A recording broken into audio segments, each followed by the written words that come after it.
নামাজের ইমামতি করতেছেন, এখনো পর্যন্ত নামাজ ছেড়ে দেন নাই, ধৈর্য নিয়ে বসে আছে।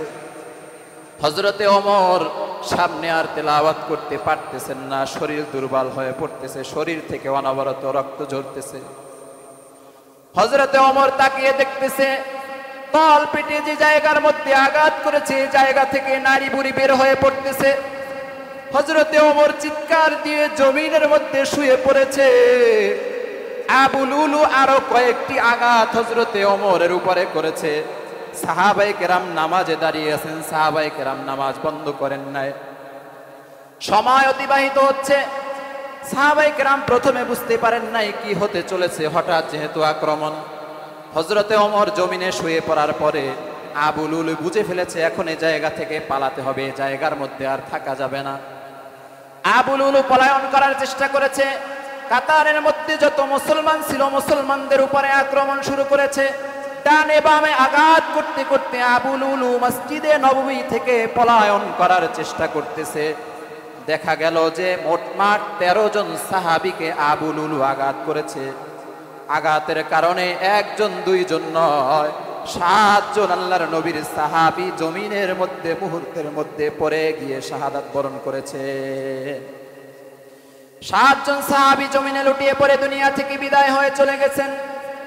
13 জন সাহাবীকে আঘাত করা হয়েছে। এ জঘন্য ব্যক্তি যখন পালিয়ে যাওয়ার চেষ্টা করতেছে, আল্লাহর নবীর একজন সাহাবী তিনি বাধা দেওয়ার চেষ্টা করেছেন। আব্দুর রহমান ইবনে আউফ রাদিয়াল্লাহু তাআলা আনহু বাধা দেওয়ার চেষ্টা করেছেন। আবু লুলু আব্দুর রহমান ইবনে আউফের গায়ে আক্রমণ করার চেষ্টা করেছে। আব্দুর রহমান ইবনে আউফ পিছনে সরে গিয়ে তার শরীর থেকে চাদরটা নামাইলেন। আব্দুর রহমান ইবনে আউফ চাদরটা নামাইয়া আবু লুলুর দিকে চাদরটা ফিক মেরেছেন। চাদরটা মেলে গিয়েছে, মেলে গিয়ে আবু লুলুর শরীরের মধ্যে আবৃত হয়ে গেছে। আবু লুলু জমিনের মধ্যে লুটিয়ে পড়েছে, সামনে আর যেতে পারে নাই। আবু লুলু এবার বুঝতে পেরেছে আর বাঁচার শক্তি নাই, এখানে আমাকে সাহাবীরা মেরে ফেলবে। আবু লুলু এই অবস্থা বুঝতে পেরে নিজের হাতের খঞ্জর নিয়ে নিজের গলার মধ্যে চালিয়ে দিয়ে নিজে নিজে আত্মহত্যা করে জাহান্নামে চলে গেছে।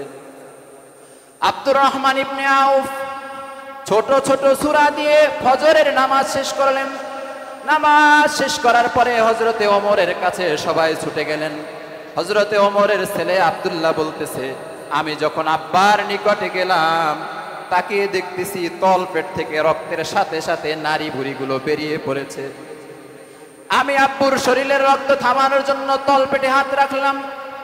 আমি হাত রেখেছি কিন্তু আমার হাত পেটের উপরে থাকে না, হাতটা পেটের মধ্যে চলে গেছে। আমি আব্বুর রক্ত বন্ধ করতে পারতেছি না, মাথা থেকে পাগড়ি খুলে আমার আব্বুর পেটকে আমি বেঁধে দিয়েছি। হযরতে ওমর ইতিমধ্যে বেহুশ হয়ে গেছে, হুশ নেই, রক্ত পড়তে পড়তে শরীর ক্লান্ত হয়ে গিয়েছে। হযরতে ওমরকে ধরাধরি করে ঘরের মধ্যে নিয়ে গিয়ে বিছানার মধ্যে শুইয়ে দেওয়া হয়েছে। সময় পেরিয়ে যাচ্ছে, ফজরের নামাজের সময় শেষ হয়ে আসমানের মধ্যে সূর্য উদয় হয়েছে। কিন্তু না না, আল্লাহর নবীর প্রিয় সাহাবী হযরতে ওমর এখনো হুশে ফিরে না, এখনো পর্যন্ত হুশ আসতেছে না। এক সাহাবী চিন্তা করলেন, তিনি যদি এভাবে বেহুশ থাকেন হয়তো দুনিয়া থেকে বিদায় নিয়ে চলে যাবেন, তাহাকে কিভাবে হুশে ফিরানো যায়। এক সাহাবী কানের কাছে গিয়ে বলতেছেন, আসসালাত আসসালাত, হে আমিরুল মুমিনিন, নামাজের সময় চলে যাচ্ছে, আপনি কি উঠবেন না? আল্লাহু আকবার, আরো জোরে বলেন আল্লাহু আকবার। হযরতে ওমর রাদিয়াল্লাহু তাআলা আনহুর কানে কোনো কথা ইতিপূর্বে যায় নাই, কিন্তু যখন বলছে আসসালাত আসসালাত, নামাজের সময় চলে যাচ্ছে, নামাজের সময় চলে যাচ্ছে, নামাজের কথা শোনার পরে হযরতে ওমরের হুশ ফিরে এসেছে। সম্মানিত হাজিরিন, হুশ ফেরার পরে হযরতে ওমর ডানে বামে তাকিয়ে প্রথমেই প্রশ্ন করলেন, তোমরা সবাই কি ফজরের নামাজ পড়েছো? আল্লাহু আকবার। দেখেন কেমন মুসলমান, জীবন চলে যাচ্ছে তারপরেও ফজরের নামাজের কথা ভুলে নাই। সবাই বলেছে, হ্যাঁ আমরা ফজরের নামাজ আদায় করেছি। হযরতে ওমর সন্তান আব্দুল্লাহকে ডাক দিয়া বলে, আব্দুল্লাহ ওযুর পানি দাও, আমার নামাজ বাকি আছে, আমার ফজরের নামাজ কমপ্লিট হয় নাই। হযরতে ওমরের কাছে ওযুর পানি দেওয়া হয়েছে। হযরতে ওমর বসতে পারেন না, সাহাবীরা দরাদরি করে বসাইছেন। পুনরায় আবার নারী বুড়িগুলো পেট থেকে বাহিরের দিকে চলে আসছে। পুনরায় আরেকটি পাগড়ি দিয়ে হযরতের ওমরের পেটকে শক্ত করে বাঁধা হয়েছে। এরপরে হযরতে ওমর ওযু করে নামাজ আদায় করেছেন। নামাজ আদায় করার পরে হেকিম এসেছে, ডাক্তার এসেছে হযরতে ওমরের চিকিৎসার জন্য। হেকিম এসে দুধ পরে দিয়েছে, দুধ খাওয়ার জন্য বলেছে। হযরতে ওমর দুধ পান করেছেন, দুধগুলো শরীরের কোনো জায়গার মধ্যে আটকায় নাই। হযরতে ওমর দুধ পান করেছেন, দুধগুলো নাভির নিচের জায়গা থেকে, তল পেট থেকে, কাটা জায়গা থেকে দুধগুলো জমিনের মধ্যে পড়ে গিয়েছে। হেকিম বলেছে চিকিৎসা দেওয়া আমার পক্ষে সম্ভব না, আমি চলে গেলাম। অনেক সময় দেখা যায় যে 1 সেকেন্ডের কারণে একটা মানুষ অ্যাক্সিডেন্ট থেকে বেঁচে গিয়েছে। এরকম ভাবে আমার সাথেও ঘটেছে। চট্টগ্রামের নানুপুর মাদ্রাসায় লেখাপড়ারত অবস্থায় একটি নির্ধারিত জায়গায় বসে পড়তেছিলাম। কিছুক্ষণ পরে ওই জায়গা থেকে উঠে আরেকটু সামনে চলে গেছে। কয়েক সেকেন্ডের ভিতরে দেখা গেছে, কয়েক সেকেন্ডের ব্যবধানে উপর থেকে ফ্যান একটা ছুটে আমি যেখানে বসেছিলাম ওই জায়গার মধ্যে পড়েছে। তো আর কয়েকটা সেকেন্ড যদি আমি ওখানে থাকতাম তাহলে হয়তোবা মাথার উপরে ফ্যান পরে দুনিয়া থেকে বিদায় হয়ে যেতাম। তাহলে 1 সেকেন্ডের মূল্য আছে না নাই? অবশ্যই আছে। 1 সেকেন্ডের কারণে মানুষ বেঁচে যায়। রেল অ্যাক্সিডেন্ট দেখা গেছে 1 সেকেন্ডের কারণে একটা মানুষ রেলের লাইনের উপর থেকে সরে গিয়েছে, সে বেঁচে গিয়েছে। আর একজন ব্যক্তি সরতে পারে না, 1 সেকেন্ডের ব্যবধান, 1 সেকেন্ডেই দুনিয়া থেকে বিদায় নিয়ে চলে গেছে। এজন্য আমাদের জীবন থেকে যে 3,15,36,000 সেকেন্ড চলে গিয়েছে পিছনের 1 বছরে, এ সময়ের দাম অনেক অনেক অনেক বেশি। এই সময় থেকে আমরা কতটুকু উপকৃত হতে পারলাম, এই মূল্যবান সময় থেকে, দামি সময় থেকে আমরা কতটুকু নেকি অর্জন করতে পারলাম, এটা আমাদের হিসাব নিকাশের সময় এসেছে। সময় সম্পর্কে পেয়ারা হাবিব সাল্লাল্লাহু আলাইহি ওয়াসাল্লাম আজ থেকে 1450 বছর আগে উম্মতকে মেসেজ দিয়ে গেছেন। বুখারী শরীফের 6412 নম্বর হাদিসের মধ্যে বর্ণিত হয়েছে, قال النبي صلى الله عليه وسلم نعمتان مغبون। প্যারা হাবিব সাল্লাল্লাহু আলাইহি ওয়াসাল্লাম বলেন, এমন দুটি নিয়ামত আছে। কোন দুটি নিয়ামত? ফিহিমা কাসীরুম মিনান নাস, যে দুটি নিয়ামতের মধ্যে দুনিয়ার মানুষ ধোঁকার মধ্যে রয়েছে। নিয়ামত দুটি কি? আল্লাহর রাসূল হাদিসের শেষ অংশের মধ্যে বলেছেন, 1 নম্বর নিয়ামত হলো আসিহাতু, সুস্থতা। 2 নম্বরের নিয়ামত ওয়াল ফারাগু, অবসর সময়। আল্লাহর রাসূল বলেন দুটি নিয়ামতের একটি হলো শারীরিক সুস্থতা, আরেকটি নিয়ামত হলো অবসর সময়। শারীরিক সুস্থতা যে ব্যক্তির নেই তার কাছে জিজ্ঞেস করেন যে 1 ফোঁটা শান্তির দাম কত। যে ব্যক্তি হসপিটালের বেডে শুয়ে আছে তার কাছে জিজ্ঞেস করেন যে 1 টুকরো 1 সেকেন্ডের শান্তির মূল্যটা কত। যে ব্যক্তিটি আইসিইউতে আছে তার কাছে জিজ্ঞেস করেন যে 1 মিনিট শান্তির দাম কত। সে বলতে পারবে। আপনি আমি হসপিটালে যতক্ষণ না যাব, কঠিন পরিস্থিতির সম্মুখীন যতক্ষণ না হব, ততক্ষণ এই সময়ের মূল্য আমরা বুঝবো না। শারীরিক সুস্থতা এটা আল্লাহ তাআলার এক দামি নিয়ামত। এই নিয়ামত পেয়ে অনেক মানুষ এই নিয়ামতের কদর করে না। এজন্যই আল্লাহর রাসূল বলেছেন যে সুস্থ থাকা অবস্থায় তোমরা তোমাদের এই সুস্থতার সময়টাকে মূল্যায়ন করো, শারীরিক সুস্থতাকে মূল্যায়ন করো।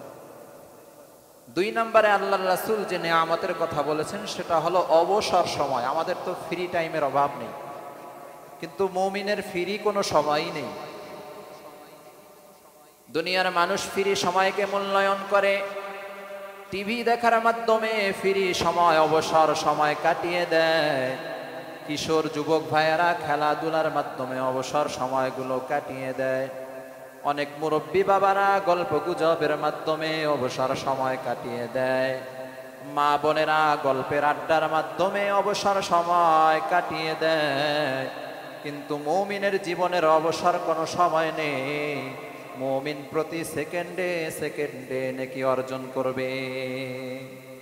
সময়কে মূল্যায়ন করতে হবে, সময়কে কাজে লাগাতে হবে। এক সেকেন্ড সময় আল্লাহ আপনাকে আমাকে অনর্থক দেয় নাই, ফ্রি কোনো সময় আল্লাহ দেয় না। তো আমাদের কাজ না থাকলেই মনে করি এ সময়টা অবসর, চলো আমরা এখন কয়েকটা নাটক সিনেমা দেখে ফেলি, অবসর সময় পেয়েছি। আসলে কি মানুষের সময় অবসর সময় আছে? নেই। সম্মানিত হাজিরিন, সময়ের গুরুত্ব সম্পর্কে আল্লাহ তাআলা কুরআনে হাকিমের 103 নম্বর সূরার মধ্যে বলেছেন ওয়াল আসর। আল্লাহ আয়াতের প্রথম অংশে, সূরার প্রথম অংশের মধ্যে বলেছেন সময়ের কসম। আল্লাহ পাক রব্বুল আলামিন সময়ের কসম করেছেন, শপথ করেছেন। সময় যদি মূল্যবান না হতো তাহলে আল্লাহর মতো ব্যক্তিত্ব তিনি সময়ের কসম খাইতেন না। দুনিয়ার মানুষের দিকে তাকাও হে মুমিন, দুনিয়ার কোন মানুষ যদি কসম খেতে চায় কখনো বলে কুরআনের কসম, কখনো বলে আল্লাহর কসম। দুনিয়ার মধ্যে সব থেকে দামি দামি জিনিসের কসম কাটে আল্লাহ পাক রব্বুল আলামিন।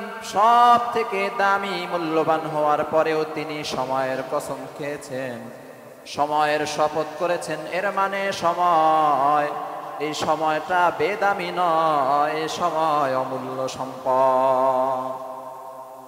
আল্লাহ তাআলা সময়ের কসম খেয়ে বলেন ইন্নাল ইনসানা লাফি খুসর। আল্লাহ বলেন নিশ্চয় নিশ্চয় দুনিয়ার সব মানুষ বিপদগ্রস্ত, ক্ষতিগ্রস্ত। ক্ষতির মধ্যে দুনিয়ার সব মানুষ পড়ে রয়েছে। ইল্লাল্লাযীনা আমানু ওয়া আমিলুস সালিহাত।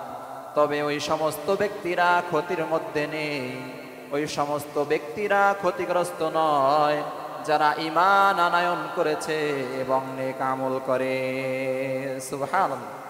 আল্লাহ বলেছেন দুনিয়ার সব মানুষ ক্ষতির মধ্যে আছে, ইল্লা বলে ইস্তিসনা করেছেন, আলাদা করে দিয়েছেন যে না, ওই সমস্ত ব্যক্তিরা ক্ষতির মধ্যে নেই। কারা? যারা ঈমান এনেছে এবং নেক আমল করেছে। সম্মানিত হাজিরিন, আল্লাহ তাআলা সূরার প্রথম আয়াতের মধ্যে সময়ের কসম খেয়েছেন।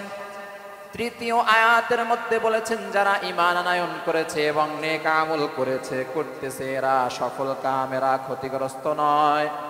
আল্লাহ তাআলা বুঝিয়েছেন হে মুমিনের দল, আমি আল্লাহ তাআলা সময়ের শপথ করে তোমাদেরকে সময়ের গুরুত্ব বুঝাইলাম। তোমরা যদি তোমাদের জীবনের সময়গুলোকে মূল্যায়ন করে আমি আল্লাহ এবং আমার প্যারা হাবিবের প্রতি ঈমান আনয়ন করার পর নেক আমলের মধ্যে সময়টা কাজে লাগাও, দামি বানাও, এই সময় কাজে লাগানোর কারণে আমি আল্লাহ তাআলা তোমাদেরকে সফল কাম বানায়া জান্নাতুল ফেরদাউসে পৌঁছে দিব। সম্মানিত হাজিরিন, এ সময়ের অনেক দাম। আল মুজামুল আওসাত লিত-তাবরানী নামক কিতাবের 5124 নম্বর হাদিসের মধ্যে বর্ণিত হয়েছে। সাবিত বুনানী রাদিয়াল্লাহু তাআলা আনহু বলেছেন ইযাল তাকায়া, নবীজির সাহাবীরা যখন একে অপরের সাথে সাক্ষাৎ করত, লাম ইয়াফতারিকা, ততক্ষণ পর্যন্ত তারা একে অপরের থেকে আলাদা হইতো না, বিদায় গ্রহণ করত না। কতক্ষণ পর্যন্ত? হাত্তা ইয়াকরা আহাদুহুমা আলাল আখিরা, যতক্ষণ না এক সাহাবী আর এক সাহাবীকে সূরাতুল আসর তেলাওয়াত করে না শোনাইতেন, ততক্ষণ পর্যন্ত এক সাহাবী আর এক সাহাবীর থেকে বিদায় নিতেন না। সুবহানাল্লাহ। এক সাহাবীর সাথে আর এক সাহাবীর সাক্ষাৎ হলে কথাবার্তা বলতেন, কুশল বিনিময় করতেন, জিজ্ঞেস করতেন পরিস্থিতি কি, কেমন আছে ইত্যাদি জিজ্ঞেস করতেন। প্রথমে সালাম দিতেন, এরপরে এক সাহাবী আর এক সাহাবীকে সূরা আসর শোনাইতেন। ওয়াল আসর ইন্নাল ইনসানা লাফি খুসর ইল্লাল্লাযীনা আমানু ওয়া আমিলুস সালিহাতি ওয়া তাওয়াসাউ বিল হাক্কি ওয়া তাওয়াসাউ বিস সাবর। মুহাদ্দিসিনে কেরাম, মুফাসসিরিনে কেরাম বলেন এক সাহাবী আর এক সাহাবীকে কেন সূরাতুল আসর শুনাইতেন? এর কারণ হলো এক সাহাবী আর এক সাহাবীকে এই কথা স্মরণ করিয়ে দিতেন, হে মুমিন ভাই, তুমি দুনিয়ার মধ্যে আছো 60, 70, 80, 90, 100 বছরের জিন্দেগি তুমি পেয়েছো। তোমার জীবনের এই সময়ের অনেক দাম। আল্লাহ তাআলা সূরাতুল আসরে সময়ের কসম খেয়েছেন এবং বলে দিয়েছেন যারা ঈমান আনয়ন করে এবং যারা নেক আমল করে তারা সফল কাম। হে মুমিন ভাই, তোমাকে আমি স্মরণ করিয়ে দিলাম, সময়কে অযথা নষ্ট করবে না, আমল করে তোমার ভবিষ্যৎ জীবনকে আলোকিত করে নাও। সুবহানাল্লাহ। এই কথা চিন্তা করে এক সাহাবী আর এক সাহাবীর সাথে দেখা হলেই সূরাতুল আসর শুনাইতেন, এরপরে বিদায় গ্রহণ করতেন। সূরা আসর না শুনাই এক সাহাবীও আর এক সাহাবীর থেকে বিদায় গ্রহণ করতেন না।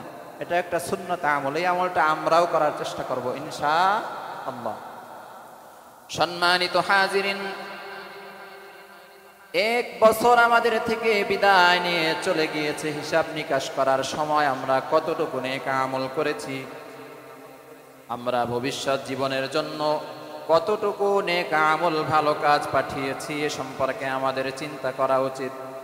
আল্লাহ পাক রব্বুল আলামিন এ সম্পর্কে সূরাতুল হাশরের 18 নম্বর আয়াতের মধ্যে বলেছেন, ইয়া আইয়ুহাল্লাযীনা আমানুত্তাকুল্লাহ। আল্লাহ বলেন, হে ঈমানদার বান্দা বান্দির দল, তোমরা আমি আল্লাহ তাআলাকে ভয় করো, ভয় করার মতো ভয় করো। ভয় করার পাশাপাশি ওয়াল তানজুর নাফসুম মা কদ্দামাত লিগাদ, তোমরা প্রত্যেকেই যেন চিন্তা করো আগামী দিনের জন্য তুমি কি নেক আমল পাঠিয়েছো। তোমরা আল্লাহকে ভয় করো, পাশাপাশি এই চিন্তা করো আগামী দিনের জন্য কি সম্পদ পাঠিয়েছো। আগামী দিন কোন দিন? কিয়ামতের দিন, হাসরের দিন।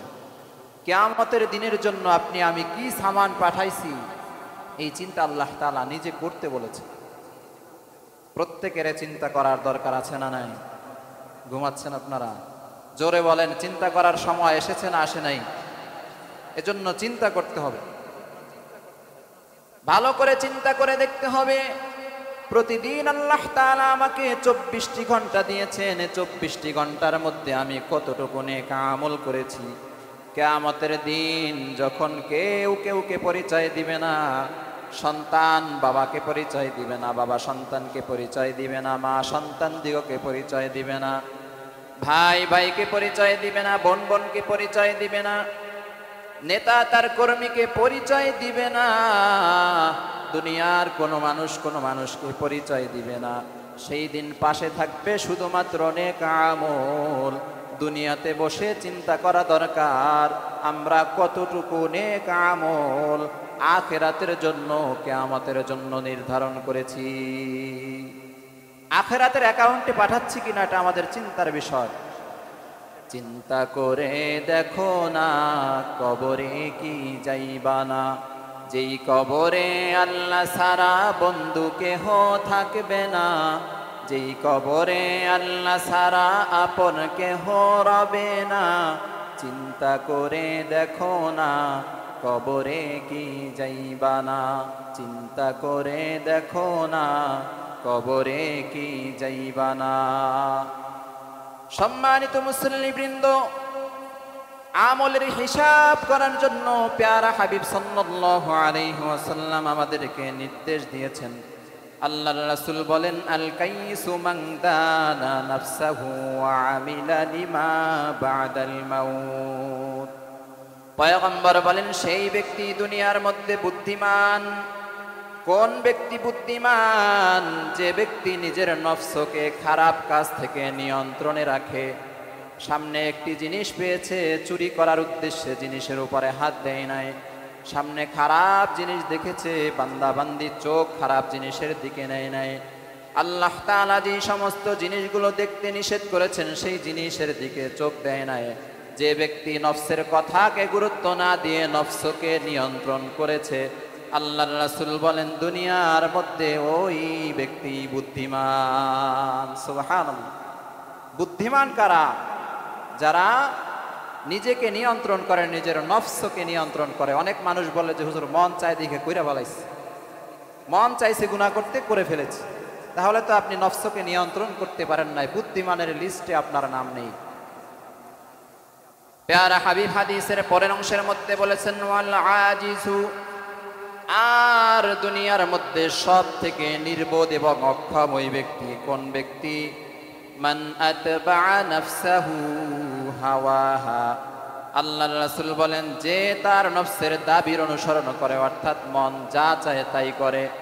মন বলে চুরি করো বান্দা, চুরি শুরু করে দেয়। মন বলে ডাকাতি করো বান্দায়, ডাকাতি শুরু করে দেয়।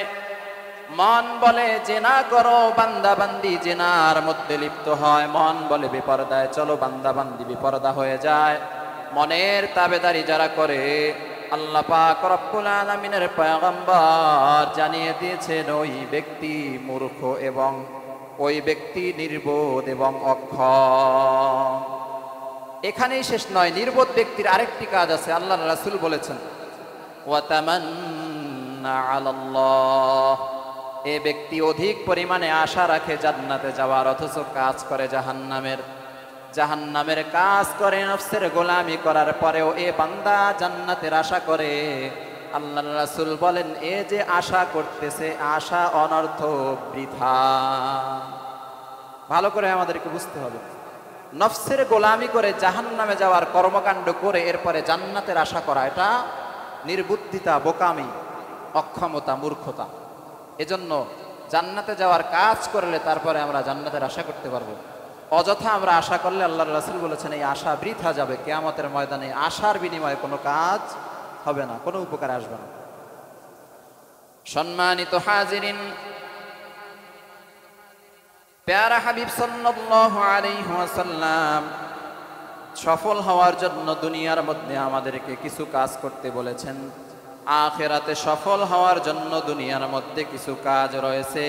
তিরমিজি শরীফের 2417 নম্বর হাদিসের মধ্যে বর্ণিত হয়েছে, নবীজি বলেন, কয়েকটি বিষয় সম্পর্কে জিজ্ঞাসাবাদ না করা পর্যন্ত কোনো মানুষ কিয়ামতের ময়দানে তার কদম একটু সরাতে পারবে না। আল্লাহর সামনে উপস্থিত হওয়ার পরে কয়েকটি প্রশ্ন করা হবে, যে প্রশ্নের উত্তর না দেওয়া পর্যন্ত কেউ পা সরাতে পারবে না, নড়াচড়া করতে পারবে না, দাঁড়িয়েই থাকতে হবে। কি প্রশ্ন সেদিন করা হবে? আল্লাহর রাসূল বলেন, আন উমরিহি ফিমা আফনা, এক নাম্বার প্রশ্ন করা হবে, হে বান্দা বান্দি, কিভাবে তুমি জীবনের সময়টুকু অতিবাহিত করেছো, সময়টুকু শেষ করেছো। 70-80 বছর, 90-100 বছরের জিন্দেগির সময়টুকু তুমি কোন কাজে ব্যয় করেছো, কোন দিকে অতিবাহিত করেছো, এই প্রশ্ন প্রথমেই করা হবে।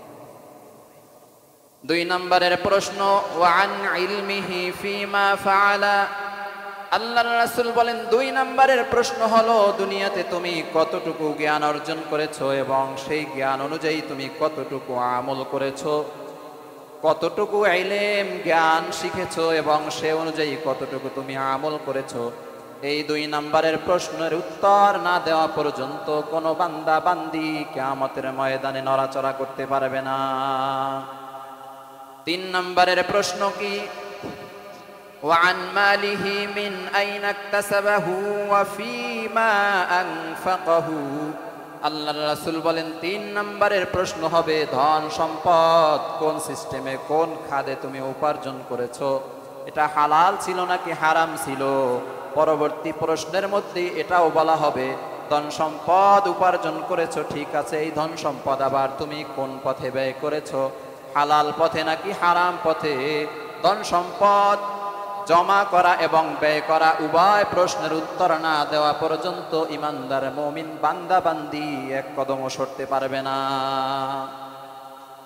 4 নম্বরে কিয়ামতের ময়দানে প্রশ্ন করা হবে, ওয়ান জিসমিহি ফিমা আবলাহু, 4 নম্বর প্রশ্ন হলো, কি কি কাজে তোমার দেওয়া যৌবনকে তুমি উপভোগ করেছো, কোন কোন কাজে তোমার জীবনের যে যৌবনী শক্তি ছিল, জোয়ানি শক্তি ছিল, এ শক্তি যৌবন কালটা তুমি কোন পথে ব্যয় করেছো। আল্লাহর রাসূল বলেন, এই 4 প্রশ্নের উত্তর দেওয়া ব্যতীত কোনো মুমিন মুসলমান ইমানদার বান্দা বান্দি এক কদম সরতে পারবে না। এজন্য এই 4 প্রশ্নের উত্তর আমাদের রেডি করা দরকার। রেডি করতে হলে প্রথম কাজ হলো আমাদের জীবনের সময়টুকু পরিপূর্ণ আল্লাহর পথে ব্যয় করতে হবে। দুনিয়াবি কাজকর্ম সব ছেড়ে দিব না, দুনিয়াবি সমস্ত কাজ আমাদের আমলে পরিণত হবে আমরা যদি তরিকায়ে সুন্নতে মুহাম্মাদুর রাসূলুল্লাহ সাল্লাল্লাহু আলাইহি ওয়াসাল্লামের সুন্নাত তরিকা যদি অনুসরণ করি। আমাদের পেশাব পায়খানা করার স্টাইল এগুলো যদি সুন্নাত তরিকায় হয়, পেশাব পায়খানাও নেকির মধ্যে গণ্য হবে, ঘুম নেকির মধ্যে গণ্য হবে, গোসল নেকির মধ্যে গণ্য হবে, বাজার করা হাঁটাচলা করা সব কিছু, এমনকি স্ত্রীর সাথে সহবাস করার যে সময়টুকু এটাও নেকির মধ্যে গণ্য হবে। মোটমাট কথা হলো 24 ঘন্টা আমরা যাহা কিছু করি সব কিছু নেকির মধ্যে গণ্য হবে যদি মুহাম্মদ আরবি সাল্লাল্লাহু আলাইহি ওয়াসাল্লামের তরিকা অনুযায়ী করতে পারি। তাহলে দুনিয়াবি কোনো কাজ আমাদের বাকি থাকবে? সব কাজই করা হবে, কিন্তু সব আমলের লিস্টের মধ্যে উঠে যাবে। কিন্তু আমরা অধিকাংশ মানুষ আছি আমাদের আমলের পাল্লাটা হালকাই থেকে যায়, কারণ 24 ঘন্টা আমরা যে কাজগুলো করি এগুলো সুন্নাত তরিকায় না হওয়ার কারণে আমলের পাল্লায়, নেকির পাল্লায় আমলগুলো, এই কাজগুলো উঠে না। এজন্য এই বিষয়ে আমাদেরকে সতর্ক থাকতে হবে।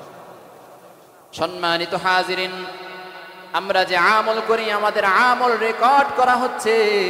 দুনিয়াতে দেখা যায় অনেক ঘরের মধ্যে সিসি ক্যামেরা ফিট করা হচ্ছে, অনেক দোকানের মধ্যে, বাজারের মধ্যে, ব্যবসা প্রতিষ্ঠানের মধ্যে সিসি ক্যামেরা ফিট করা হচ্ছে। কিন্তু যে ব্যক্তিরা সিসি ক্যামেরা ফিট করলো তাদের স্মরণ নাই ঘরের মধ্যে চুরি ডাকাতি না হওয়ার কারণে, না হওয়ার জন্য আমরা সিসি ক্যামেরা দিলাম। দোকানের মধ্যে ব্যবসা বাণিজ্যের মাল জিনিস চুরি থেকে বাঁচানোর জন্য আমি সিসি ক্যামেরা দিলাম। কিন্তু আল্লাহ পাক রব্বুল আলামিন আপনার আমার সাথে যে CC camera, security guard, recorder, cameraman দিয়ে দিয়েছেন, এরা যে আমার কর্মকাণ্ড রেকর্ড করতেছে এ ব্যাপারে আমরা গাফেল। আমাদের সাথে আল্লাহ তাআলা রেকর্ডার দিয়েছেন, রেকর্ডকারী ব্যক্তি আমাদের সাথে আল্লাহ তাআলা দিয়ে দিয়েছেন। এ সম্পর্কে আল্লাহ তাআলা সূরাতুল কাফের 18 নম্বর আয়াতের মধ্যে বলেছেন, মা ইয়ালফিযু মিন কওলিন ইল্লা লাদাইহি রাকীবুন আতীদ। আল্লাহ পাক রব্বুল আলামিন বলেছেন, মানুষ এমন কোন কথা উচ্চারণ করে না, এমন কোন কাজ করে না যার জন্য তার কাছে প্রহরায় নিযুক্ত একজন তৎপর ফেরেশতা রেকর্ডকারী না থাকে। মানুষ এমন কোনো কথা বলেই না যেটা রেকর্ড হয় না। ভালো করে বুঝতে হবে, মানুষ এমন কোনো কথা কাজ করেই না যেটা রেকর্ড হয় না। তার মানে মানুষের সব কিছু, একদম সব কিছু এ টু জেড, জীবনের শুরু থেকে শেষ পর্যন্ত সব কিছু রেকর্ড করা হয়। বিশেষ থেকে বালেগা হওয়া থেকে শুরু করে মৃত্যু পর্যন্ত আমরা যাহা কিছু করতেছি, গোপনে হোক প্রকাশ্যে হোক, লোকচক্ষুর অন্তরালে হোক, পানির নিচে হোক, দরজা জানালা বন্ধ করে ঘরের মধ্যে হোক, এগুলো সব কিছু রেকর্ড করতেছেন। রেকর্ডকারী আমাদের সাথে দিয়ে দিয়েছেন কে? আরো জোরে বলেন না কে? সম্মানিত হাজিরিন, এজন্য আমাদের সতর্ক হওয়া দরকার। যাহা কিছু আমরা করতেছি সব কিছু রেকর্ড হচ্ছে, কিয়ামতের ময়দানে সব কিছু আল্লাহর সামনে উপস্থাপন করা হবে।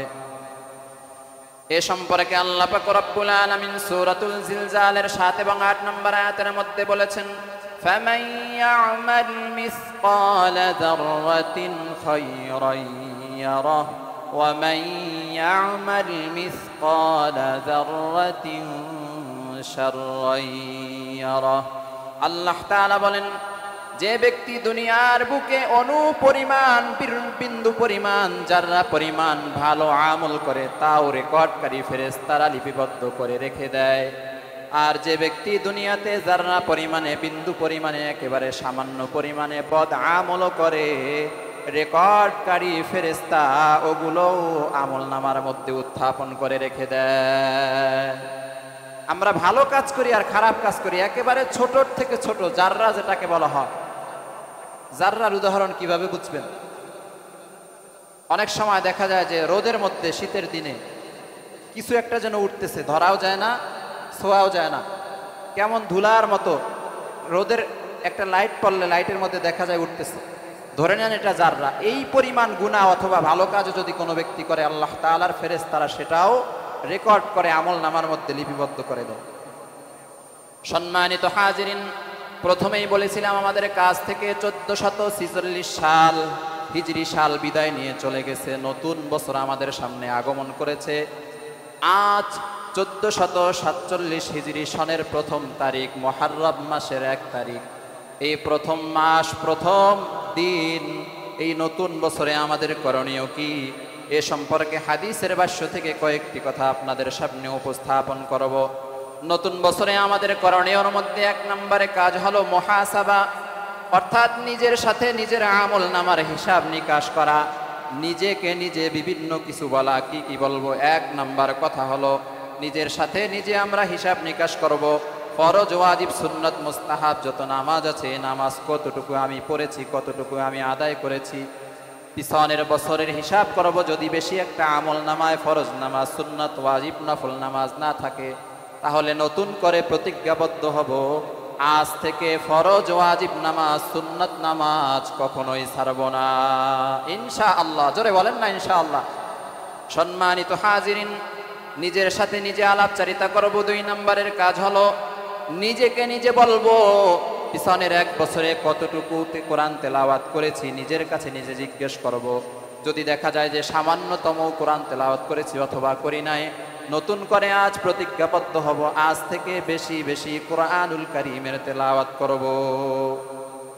3 নম্বরের হিসাব নিকাশ হলো নিজের কাছে নিজে জিজ্ঞেস করব, আত্মীয় স্বজন, বন্ধু বান্ধব, পাড়া প্রতিবেশীর হক কতটুকু আদায় করেছি।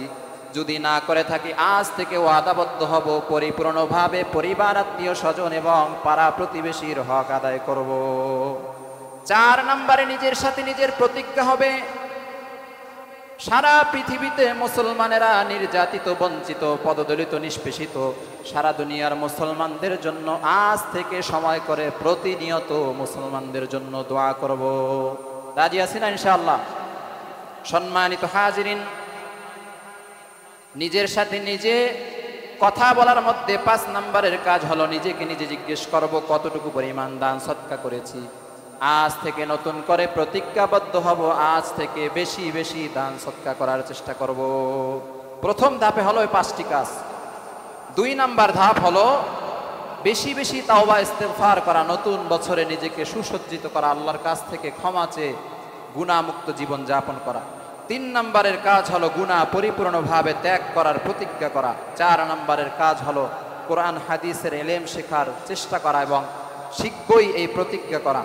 5 নম্বরের কাজ হলো আজ থেকে আমল বেশি বেশি করব, আমল বৃদ্ধি করব, এই প্রতিজ্ঞাবদ্ধ হওয়া। সম্মানিত হাজিরিনের প্রতিজ্ঞাগুলো আমরা করব। রাজি আছি তো ইনশাআল্লাহ? ঘুমায় অনেকে, জোরে বলেন না ইনশাআল্লাহ।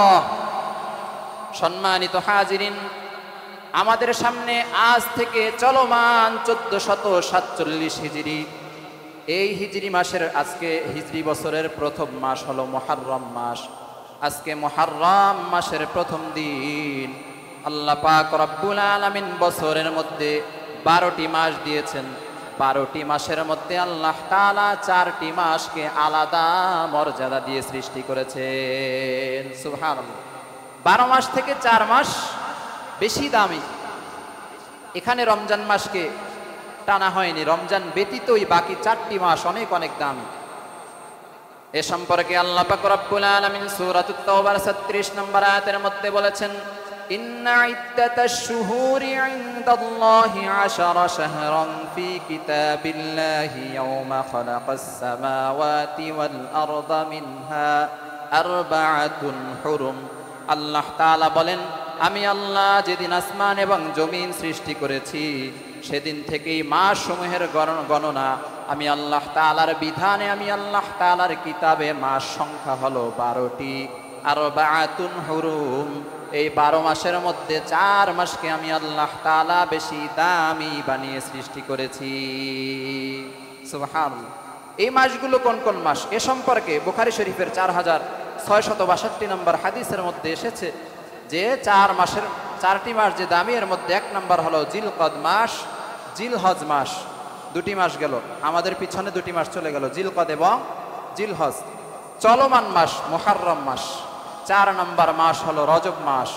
মোট এই 4টি মাসকে আল্লাহ তাআলা আলাদা মর্যাদা দিয়ে সৃষ্টি করেছে।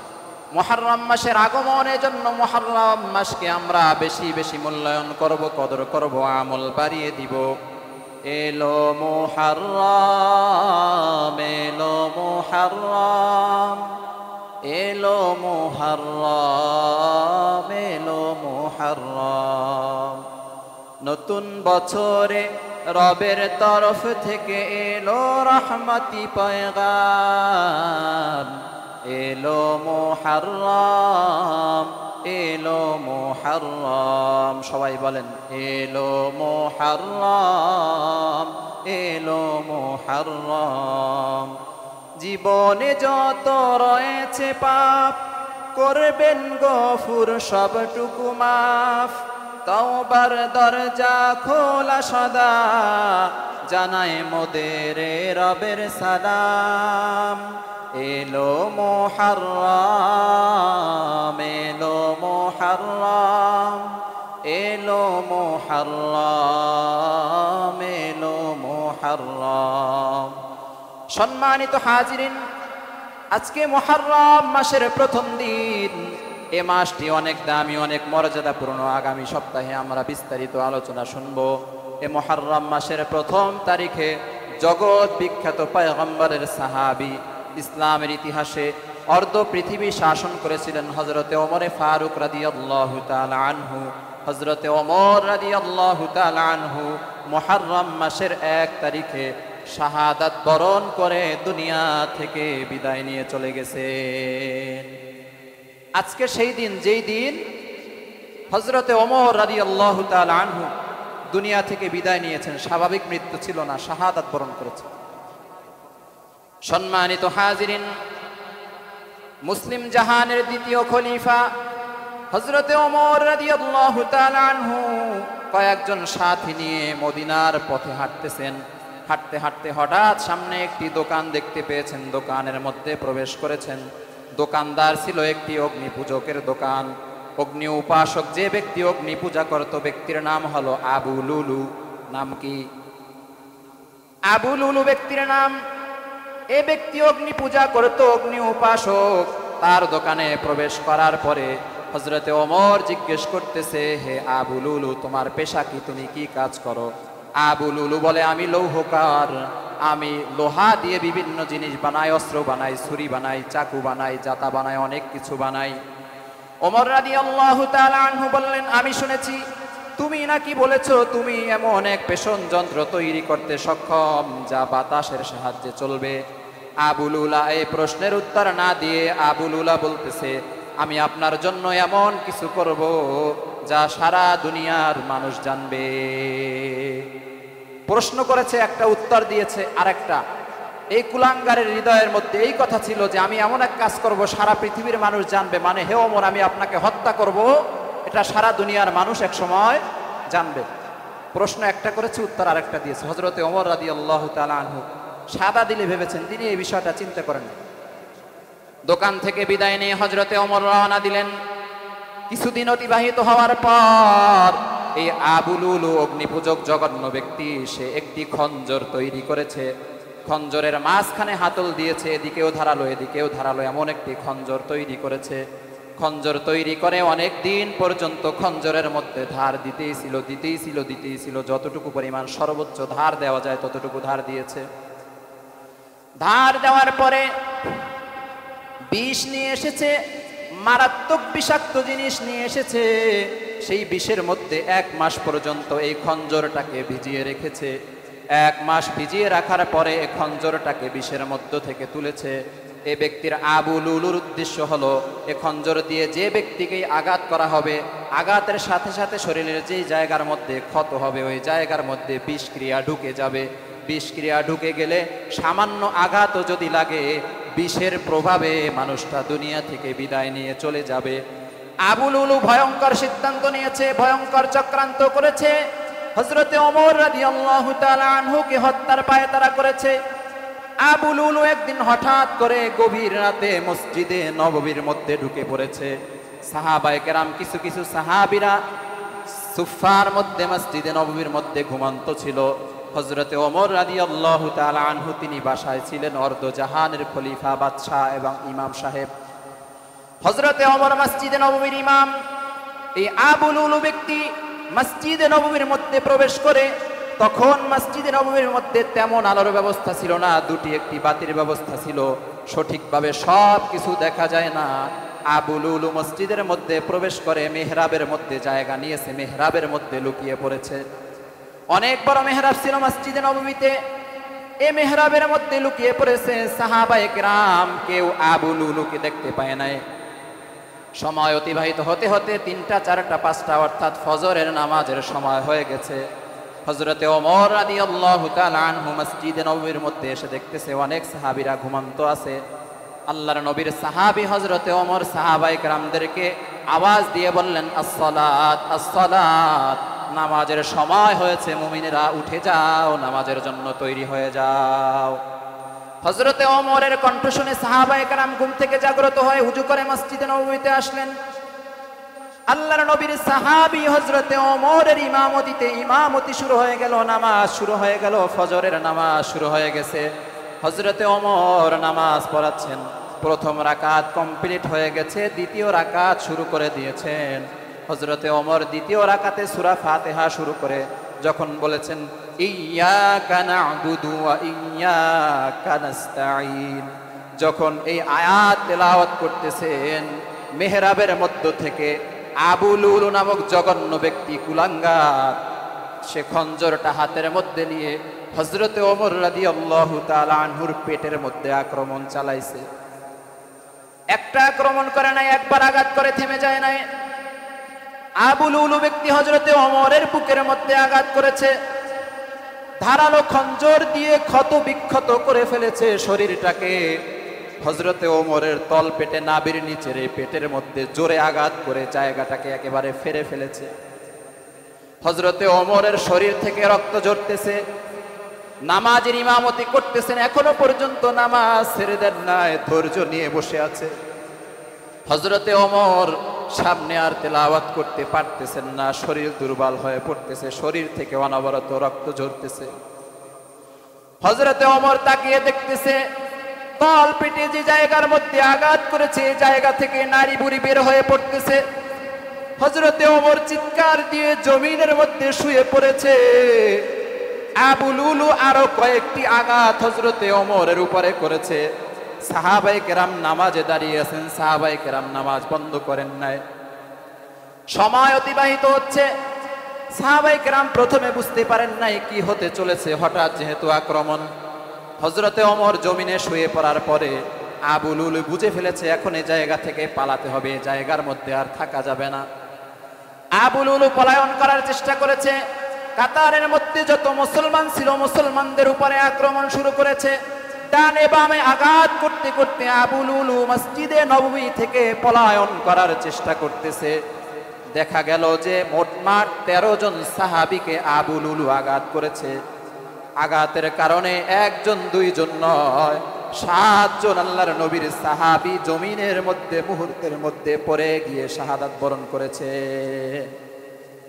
7 জন সাহাবী জমিনে লুটিয়ে পড়ে দুনিয়া থেকে বিদায় হয়ে চলে গেছেন। 13 জন সাহাবীকে আঘাত করা হয়েছে। এ জঘন্য ব্যক্তি যখন পালিয়ে যাওয়ার চেষ্টা করতেছে, আল্লাহর নবীর একজন সাহাবী তিনি বাধা দেওয়ার চেষ্টা করেছেন। আব্দুর রহমান ইবনে আউফ রাদিয়াল্লাহু তাআলা আনহু বাধা দেওয়ার চেষ্টা করেছেন। আবু লুলু আব্দুর রহমান ইবনে আউফের গায়ে আক্রমণ করার চেষ্টা করেছে। আব্দুর রহমান ইবনে আউফ পিছনে সরে গিয়ে তার শরীর থেকে চাদরটা নামাইলেন। আব্দুর রহমান ইবনে আউফ চাদরটা নামাইয়া আবু লুলুর দিকে চাদরটা ফিক মেরেছেন। চাদরটা মেলে গিয়েছে, মেলে গিয়ে আবু লুলুর শরীরের মধ্যে আবৃত হয়ে গেছে। আবু লুলু জমিনের মধ্যে লুটিয়ে পড়েছে, সামনে আর যেতে পারে নাই। আবু লুলু এবার বুঝতে পেরেছে আর বাঁচার শক্তি নাই, এখানে আমাকে সাহাবীরা মেরে ফেলবে। আবু লুলু এই অবস্থা বুঝতে পেরে নিজের হাতের খঞ্জর নিয়ে নিজের গলার মধ্যে চালিয়ে দিয়ে নিজে নিজে আত্মহত্যা করে জাহান্নামে চলে গেছে। আব্দুর রহমান ইবনে আউফ ছোট ছোট সূরা দিয়ে ফজরের নামাজ শেষ করলেন। নামাজ শেষ করার পরে হযরতে ওমরের কাছে সবাই ছুটে গেলেন। হযরতে ওমরের ছেলে আব্দুল্লাহ বলতেছে, আমি যখন আব্বার নিকটে গেলাম তাকে দেখতেছি তল পেট থেকে রক্তের সাথে সাথে নাড়ি ভুঁড়িগুলো বেরিয়ে পড়েছে। আমি আব্বুর শরীরের রক্ত থামানোর জন্য তল পেটে হাত রাখলাম। আমি হাত রেখেছি কিন্তু আমার হাত পেটের উপরে থাকে না, হাতটা পেটের মধ্যে চলে গেছে। আমি আব্বুর রক্ত বন্ধ করতে পারতেছি না, মাথা থেকে পাগড়ি খুলে আমার আব্বুর পেটকে আমি বেঁধে দিয়েছি। হযরতে ওমর ইতিমধ্যে বেহুশ হয়ে গেছে, হুঁশ নেই, রক্ত পড়তে পড়তে শরীর ক্লান্ত হয়ে গিয়েছে। হযরতে ওমরকে ধরাধরি করে ঘরের মধ্যে নিয়ে গিয়ে বিছানার মধ্যে শুইয়ে দেওয়া হয়েছে। সময় পেরিয়ে যাচ্ছে, ফজরের নামাজের সময় শেষ হয়ে আসমানের মধ্যে সূর্য উদয় হয়েছে। কিন্তু না না, আল্লাহর নবীর প্রিয় সাহাবী হযরতে ওমর এখনো হুঁশে ফিরে না, এখনো পর্যন্ত হুঁশ আসতেছে না। এক সাহাবী চিন্তা করলেন, তিনি যদি এভাবে বেহুশ থাকেন হয়তো দুনিয়া থেকে বিদায় নিয়ে চলে যাবেন, তাহাকে কিভাবে হুঁশে ফিরানো যায়?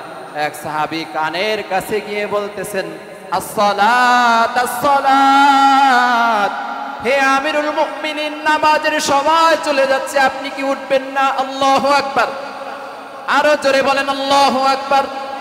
হযরতে ওমর রাদিয়াল্লাহু তাআলা আনহুর কানে কোনো কথা ইতিপূর্বে যায় নাই, কিন্তু যখন বলছে আসসালাত আসসালাত, নামাজের সময় চলে যাচ্ছে, নামাজের সময় চলে যাচ্ছে, নামাজের কথা শোনার পরে হযরতে ওমরের হুঁশ ফিরে এসেছে।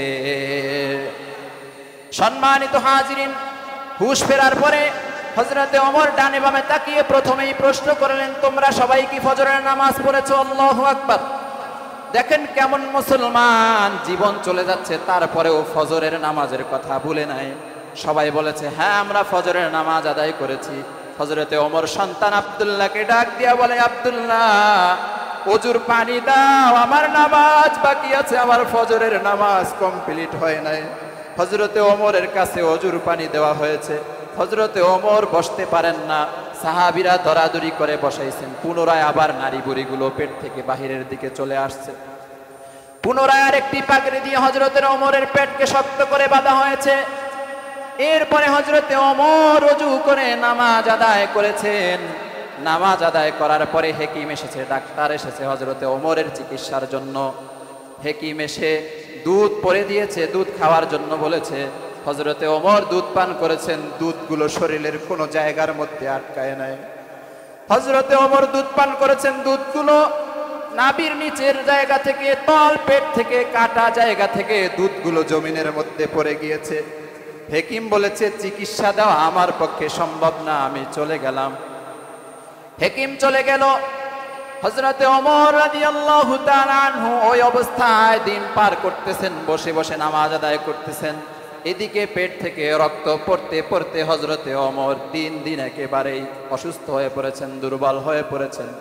দিন অতিক্রম হতে হতে 3 দিন অতিবাহিত হওয়ার পর মুহররম মাসের 1ম তারিখ আজকের দিনে আল্লাহর নবীর সাহাবী হযরতে ওমর রাদিয়াল্লাহু তাআলা আনহু শাহাদাতের পেয়ালা পান করে দুনিয়া থেকে বিদায় নিয়ে আল্লাহর জান্নাতে চলে গেছেন। আজকের দিনে হযরতে ওমর শাহাদাত বরণ করেছেন। তিনি দুনিয়া থেকে বিদায় নিয়েছেন, নামাজ পড়া অবস্থায় তাকে আক্রমণ করা হয়েছে। হযরতে ওমর প্রশ্ন করেছিলেন, আমাকে কি কোনো মুসলমান আঘাত করেছে নাকি কাফের? সাহাবীরা বলল, না, কোনো মুসলমান আপনাকে আক্রমণ করে নাই। হযরতে ওমর খুশি হইলেন যে আমার কোনো মুসলমান ভাই আক্রমণ করে নাই, আমি খুশি হইলাম, আমার কাফের করেছে, তাহলে আমি শাহাদাত বরণ করব, আল্লাহর পথে আমার জীবনকে বিসর্জন দিয়ে দিব। হযরতে ওমরের ইন্তেকালের পরে মদিনার মধ্যে কান্নার রোল পড়ে গেছে। মা বোনেরা বলতেছে, হযরতে ওমর ইন্তেকাল না করে আমার স্বামী যদি মৃত্যুবরণ করত তা ভালো হইতো, হযরতে ওমর ইন্তেকাল না করে আমার সন্তান যদি মৃত্যুবরণ করত তাহলে ভালো হইতো। সম্মানিত হাজিরিন, এই উম্মতের জন্য কষ্ট করে নবী এবং সাহাবীদের রেখে যাওয়া নামাজ, এ নামাজকে আমরা আঁকড়ে ধরব। আজকে এই মুহররম মাসের 1ম শিক্ষা হলো, আজ থেকে আমরা কখনো নামাজ ছাড়ব না। রাজি আছি তো ইনশাআল্লাহ? হাত তুলে বলেন ইনশাআল্লাহ। নারায়ে তাকবীর, লিল্লাহি তাকবীর। আল্লাহ তাআলা আমাদেরকে যেন কবুল করেন, আমিন।